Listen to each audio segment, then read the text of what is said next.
Hello बच्चों, नमस्कार। स्वागत है आप सभी का सीरत स्टडी सेंटर। आज हम पढ़ने वाले कक्षा 10 गणित प्रश्नावली 6.3 का पार्ट 1 हम लोग पिछली वीडियो में पढ़ा, अच्छी तरीके से पढ़ा और समझा, शायद उसमें किसी का कोई डाउट नहीं रहा। आज हम लोग पढ़ेंगे प्रश्नावली 6.3 का पार्ट 2, क्योंकि देखो किसी भाई ने पार्ट 1 की वीडियो अभी तक नहीं देखी है, उसके मैंने डिस्क्रिप्शन में लिंक डाल दिए। पहले पार्ट 1 देखे जा करके, बाद में पार्ट 2 देखे आकर के। तो पार्ट 1 में हमने 3 प्रमेय बताए, प्रमेय 6.3, 6.4 और 6.5। पहले वो आप लोग प्रमेय आनी चाहिए, उसके बाद ही आप लोगों को समझ में यहाँ पे आएगा। तो पहले आप वो वीडियो देख लीजिएगा, उसके बाद ये वाली देख लेना, ठीक है। तो वीडियो को जल्दी से जल्दी अपने दोस्तों के पास शेयर कर दिए, जिसे आप जानते हो कक्षा 10 में है, ऑटोमेटिक भेज दीजिए, देख लेगा वो। देखो मेरा कहना ये नहीं कि आप हमारे ही चैनल से, आप एक बार हमारे चैनल से पढ़ के तो हमको देखिए, आपको समझ में अच्छा लगे तो आप पढ़िए, वरना कोई बात नहीं। तो ऑनलाइन का जमाना, दुनिया भर की वीडियो आ जाएंगे, आप डालेंगे, जो आपको जिससे समझ में आया आप उससे पढ़िएगा, कोई जबरदस्ती किसी की तय नहीं। तो चलते अपने सवालों पर समझते हैं। आकृति 6.35 में त्रिभुज ODC यानी ODC समान समरूप किसके त्रिभुज OBA यानी ये त्रिभुज में दो दे रखे, ये वाला त्रिभुज इस त्रिभुज के समरूप है।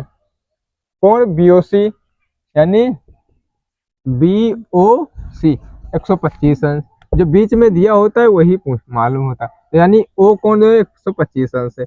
और CDO यानी CDO कहने का मतलब D बीच में 70 अंश है। हमें ज्ञात करना DOC यानी O ज्ञात करना, DCO यानी C ज्ञात करना है, और OAB ज्ञात करो यानी कि हमें E ज्ञात करना है। इतने कोण हमें ज्ञात करने हैं। तो आराम से समझते हुए चलते हैं। हमें देखो पहले दिया क्या है, क्या हम लोग लिखेंगे, दिया है कोण BOC 125 है, कोण CDO 70। हमें दो कोण दे रखे हैं, कोण BOC 125, कोण CDO 70। अब देखो जरा, ये वाला कोण जो है यहाँ तक 125 अंश है, 25 डिग्री। अगर इसको यहाँ तक मिला दिया जाए तो ये कितना हो जाएगा, 180 पूरा हो जाएगा। और जब प्रकार से खींचते हो कोई चीज तो इतनी खींचते हो तो 180 अंश होता है, अगर ये पूरा खींच देते हो तो 360 हो जाता है। अब इतना ये 125 दिया, यहाँ तक इसको मिला दिया है, 180 अंश हो जाएगा ना। तो वही बात इसमें, जब मैंने इसको यहाँ तक मिला दिया ये पूरा, तो 180 अंश ये हो गया, ठीक है। तो हम लोग त्रिभुज BOC, त्रिभुज BOC प्लस त्रिभुज DOC बराबर 180। भाई त्रिभुज BOC, इस वाले त्रिभुज की बात हो रही है, त्रिभुज DOC, क्योंकि हमें ये ज्ञात करना है ना, त्रिभुज DCO ये बराबर कितना होना चाहिए, 180 अंश, यानी ये कोण और ये कोण मिलाकर के 180 अंश होना चाहिए। तो देखो यहाँ पे लिख लेते हैं हल। BOC, त्रिभुज BOC में 125 अंश दिया है, 125 अंश प्लस त्रिभुज DOC बराबर 180। अब देखो त्रिभुज DOC बराबर 180, ये प्लस का 125 इधर जाएगा तो माइनस का 125, त्रिभुज DOC। अब 125 से 180 से 125 घटाएंगे जरा, 180 से 125। अब लॉजिक से घटवाएं या ऐसे ही घटाओगे, ऐसे घटाते हो तो लॉजिक से ये घटाओ। जब 180 से हम लोग 30 घटाएंगे तो 50 बचेगा, 5 और कर दो तो 55 अंश आ जाएगा। क्या आ जाएगा, 55 अंश। तो कहने का मतलब ये इसमें है, ये जो 55 अंश आया, ये आया कौन सा कोण, जो बीच में है।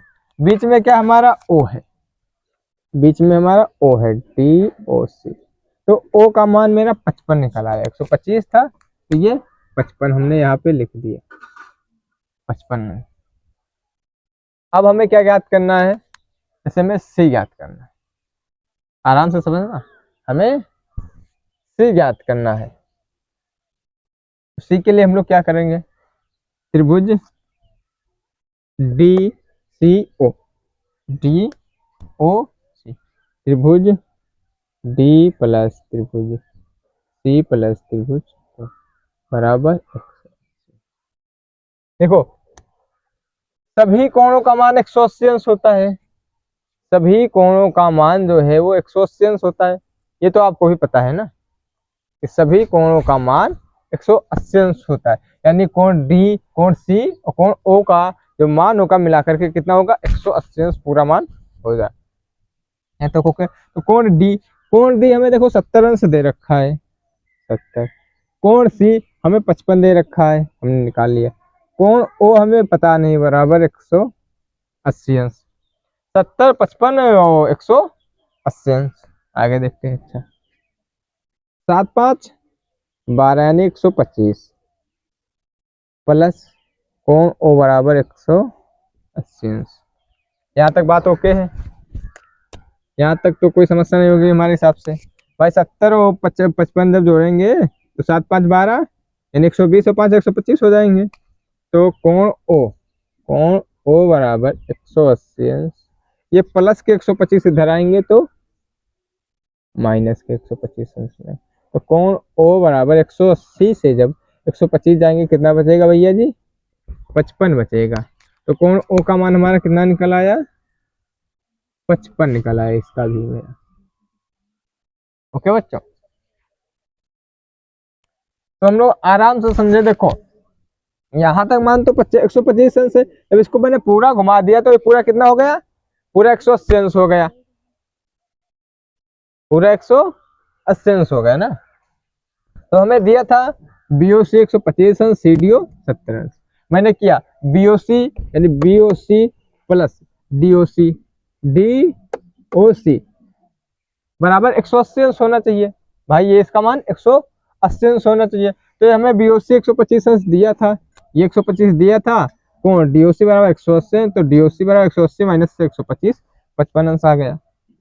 भाई हमें ये त्रिभुज दिया, हमें से निकालना है। तो डीओसी तीनों कोणों का मान 180 अंश होना चाहिए, तो वही लिखा कोण डी, कोण सी, कोण ओ 180 अंश। तो 70 इसका मान 55, कोण ओ बराबर 180, तो 70 155 125, कोण ओ बराबर 180 अंश। तो कोण ओ बराबर 180 अंश माइनस 25, तो कोण ओ बराबर 155 अंश आ गया।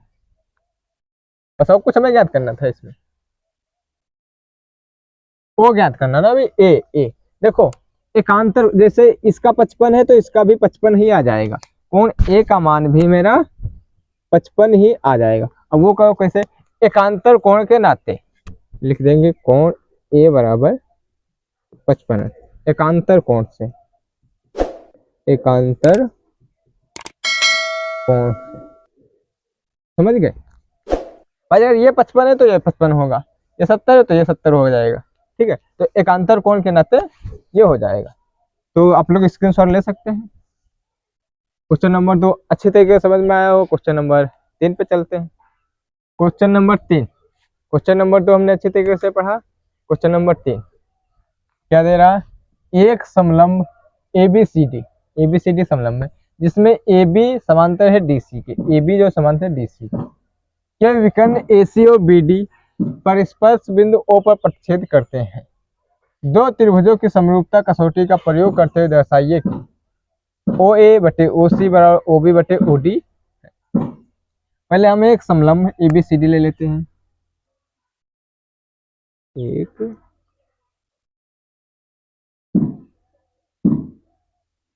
हमने लो समलंब ले लिया, इसको नाम देते A, इसको B, इसको C, इसको D।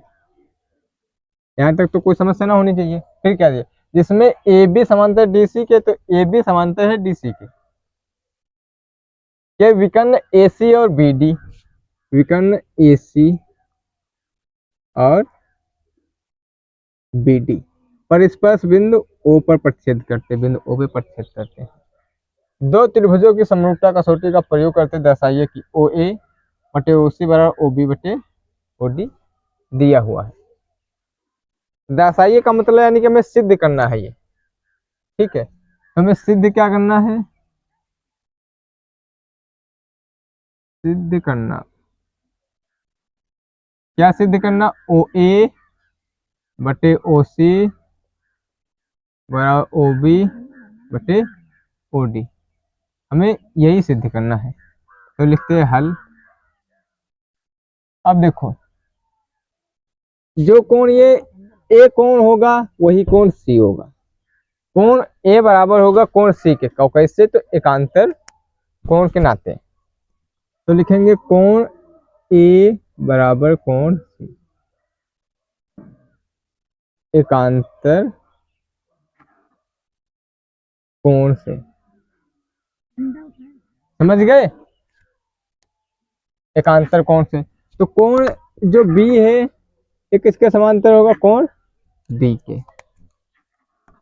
लिखेंगे कोण ए बराबर है कोण डी के। तो ये कैसे समांतर है, ये भी एकांतर कोण से ही होगा, एकांतर कोण से। यहां तक बात ओके। अब देखो, जो कोण ओ है ये यहाँ पर भी बन रहा है और यहाँ पर भी बन रहा है, तो ये सम्मुख कोण के नाते समांतर यानी बराबर होगा। जो कोण यहाँ पर भी होगा और यहाँ पर भी, किसके होगा, सम्मुख कोण। तो कोण ए यानी ओ, ये तो हो गया कोण ओ बराबर कोण ओ, सम्मुख कोण से, कोण से, ठीक है, सम्मुख कोण से। कोण ओ बराबर कोण ओ कैसे होगा, सम्मुख कोण से। तो यहां तक बात समझ चुके, कोण ए बराबर कोण से एकांतर कोण से, कोण ए बराबर कोण डी एकांतर कोण से, कोण ओ बराबर कोण हो सम्मुख कोण से, यानी ये कोण जो ओ यहाँ पर भी बन रहा है यहाँ, तो सम्मुख कोण से ये बराबर है आपस में। यहाँ तक बात ओके। तो अब हम कैसे लिखेंगे, ये तो समरूप होंगे, तो ए क्या लिखा, त्रिभुजों की समरूपता कसौटी का प्रयोग करो, यानी प्रयोग कसौटी का करेंगे। पहले ऊपर ही लिख लेते हैं, त्रिभुज ए ओ बी तथा त्रिभुज डी ओ सी में क्या लिखेंगे, ए यानी एंगल एंगल एंगल, यानी हिंदी में बोले तो कोण कोण कोण, कोण कोण कोण, कसौटी कसौटी, समरूपता कसौटी, ए समरूपता कसौटी, समरूपता कसौटी। तो हम ये कह सकते हैं कि त्रिभुज ए ओ बी समरूप है त्रिभुज डी ओ सी के, त्रिभुज डी ओ सी के क्या है, समरूप है। अब हमें सिद्ध क्या करना था, ओ ए, तो हम इसमें देखो अब लगा सकते हैं अपना कि ए बी हम लोग लिख सकते हैं ए बी बटे डी सी, ए बी बटे डी सी बराबर ओ ए बटे ओ सी बटे ओ सी। ये वाला चल नहीं रहा है सही, इससे लिखते देखो,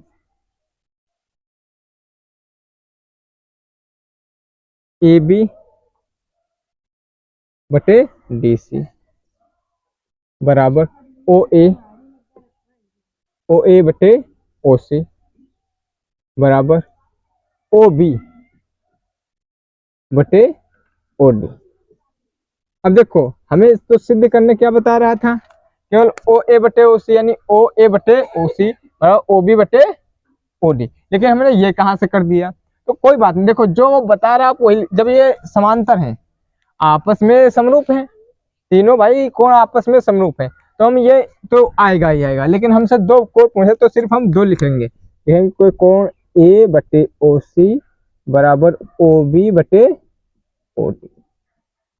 सिद्ध हो गए यहाँ तक, कोई समस्या वाली बात, तो आराम से समझ गए।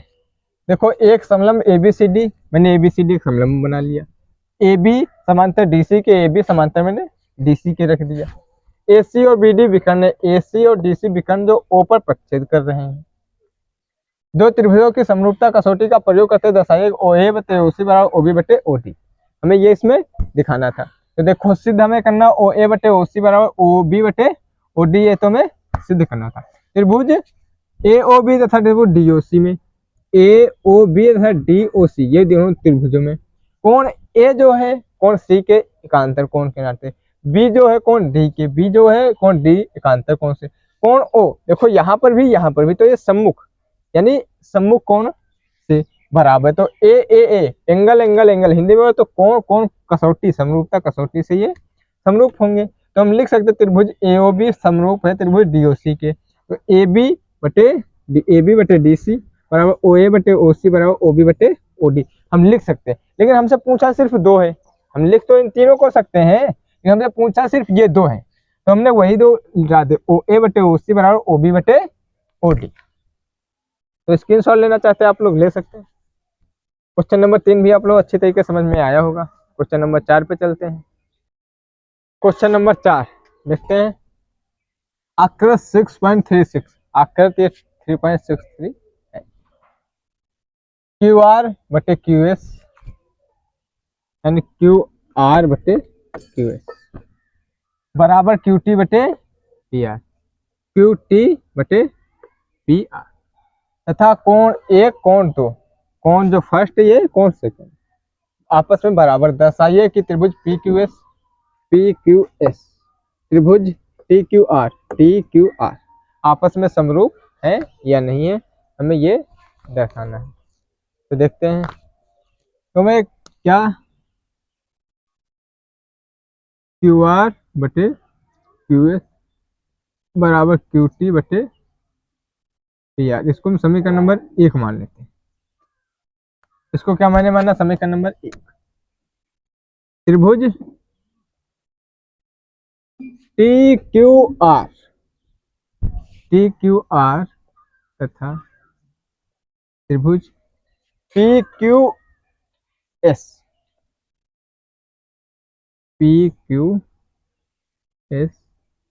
में त्रिभुज भाई पूरा पहले एक बार ले लिया और फिर ये वाला पी क्यू एस मैंने ले लिया। आराम समझ गए भाई, एक त्रिभुज ये बन रहा है, एक ये भी बन रहा है, एक ये बन रहा है।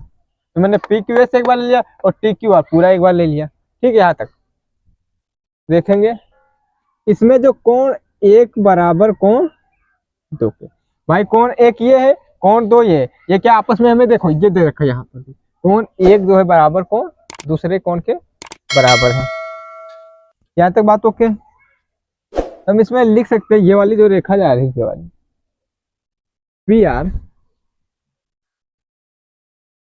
पी आर बराबर पी क्यू, हम लिख सकते हैं पी आर बराबर पी क्यू। क्या तो ओके, यानी जो ये रेखा है पी आर जो समांतर किसके पी क्यू के, पी आर बराबर पी क्यू के। समीकरण नंबर 1 से एक समीकरण क्या दे रखा हमें पी क्यू आर बटे क्यू एस बराबर क्यू टी बटे पी आर। अब देखो यहाँ पे क्या है, जो पी आर है यहाँ पे नीचे लिखे दे रहा हूं पी आर बराबर पी क्यू के। भाई जो पी आर है ये बराबर पी क्यू के, तो पी आर की जगह पे मैं पी क्यू लिख सकता हूँ ना। तो क्यू आर बटे क्यू एस बराबर क्यू टी बटे पी क्यू बटे पी क्यू। अब देखो, अब ये तो देखो एक कोण बराबर है आपस में और दो भुजाएं बराबर, एक ये एक वो, दो भुजाएं और एक कोण बराबर। तो हम क्या कह सकते हैं कि ए साइड एंगल साइड समरूपता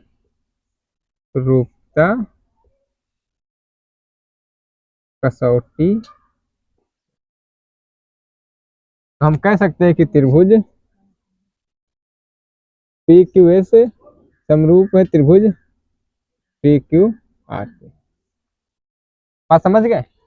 पुनः एक बात समझो, देखो क्यू आर बटे क्यू एस बराबर क्यू टी बटे पी आर। ये हमें दे रखा है, इसको मैंने एक समीकरण नंबर अपना 1 मान लिया, ठीक है।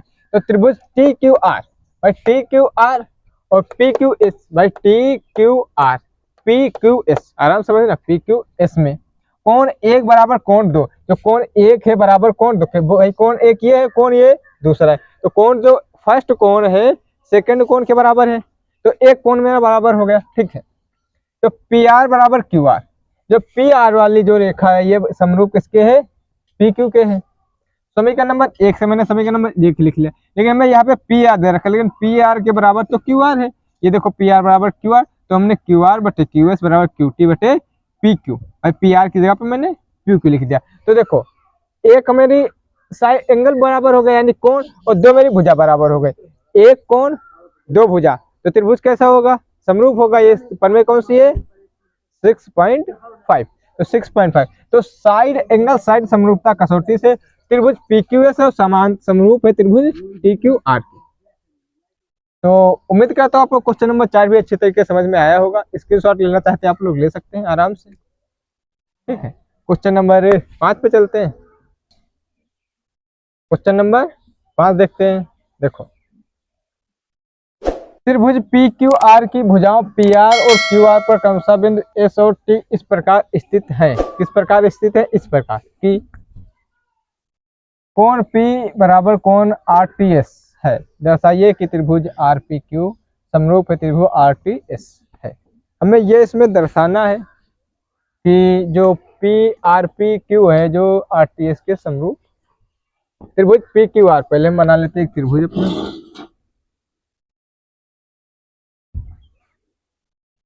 PQ, मैंने एक त्रिभुज बना लिया PQR, आराम समझते चलना।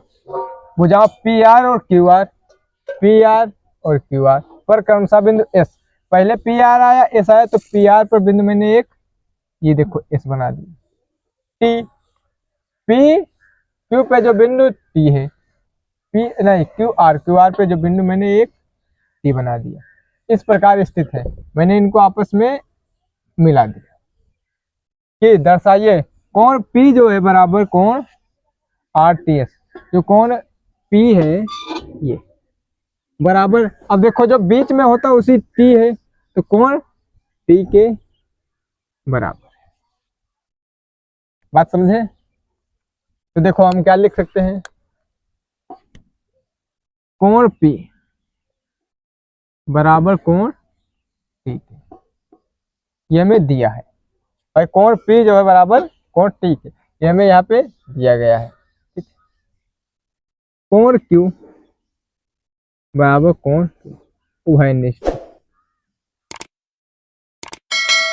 उभयनिष्ठ से इसको क्या लिखेंगे हम लोग, दिया है, ठीक। देखो कोण P बराबर कोण T के, ये तो हमें दिया गया है भाई। कोण P कोण T के, ये तो हमें दिया गया है। ये देखो कोण P बराबर कोण RTS, ये तो हमें दिया गया। कोण Q बराबर कोण Q उभयनिष्ठ से, भाई देखो कोण Q जो होगा, जब हम त्रिभुज PQR लेंगे भाई, PQR लेंगे फिर भी Q आएगा,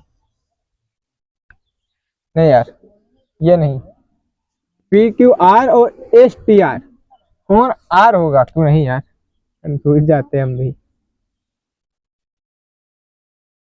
देखो जब हम त्रिभुज PQR लेंगे तब भी हमारा R आएगा, और STR लेंगे फिर भी मेरा आएगा। जो R है तो दोनों त्रिभुजों में R है, उभयनिष्ठ है, यानी कोण QR बराबर कोण R उभयनिष्ठ से। अब जब दो हमारे कोण आपस में बराबर होंगे तो तीसरा भी कोण हमारा बराबर होगा भाई। दो कोण मेरे आपस में बराबर है तो तीसरा भी कोण मेरा बराबर होगा। तो हम क्या लिख सकते हैं, ए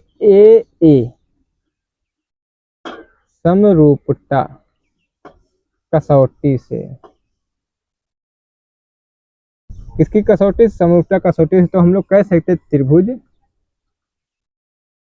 RPQ समरूप है त्रिभुज RTS।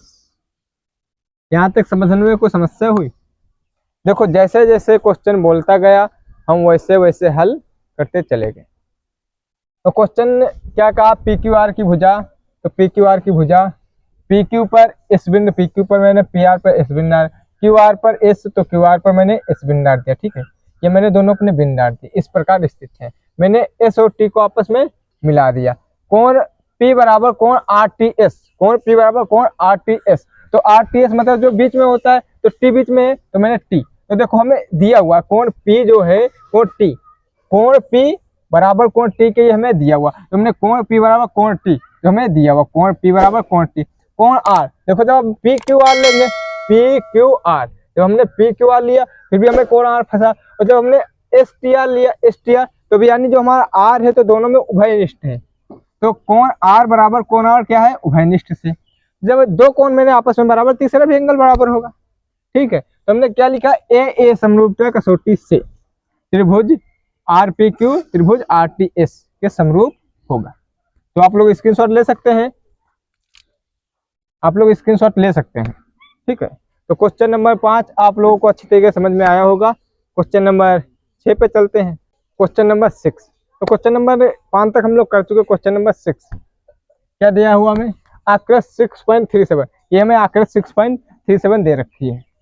में यदि त्रिभुज ABE, त्रिभुज ABE सर्वासंगाम त्रिभुज ACD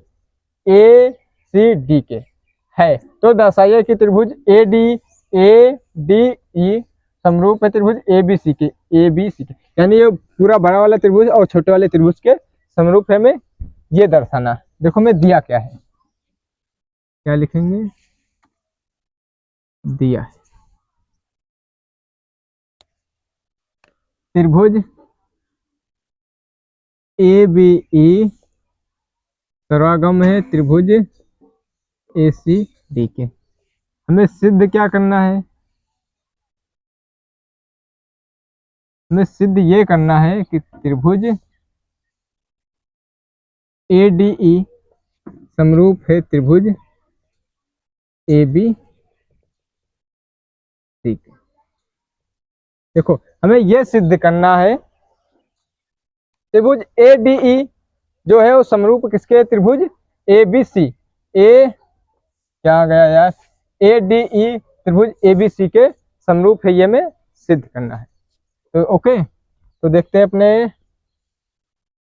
देखो लेते हैं अपना त्रिभुज ABE, त्रिभुज ABE,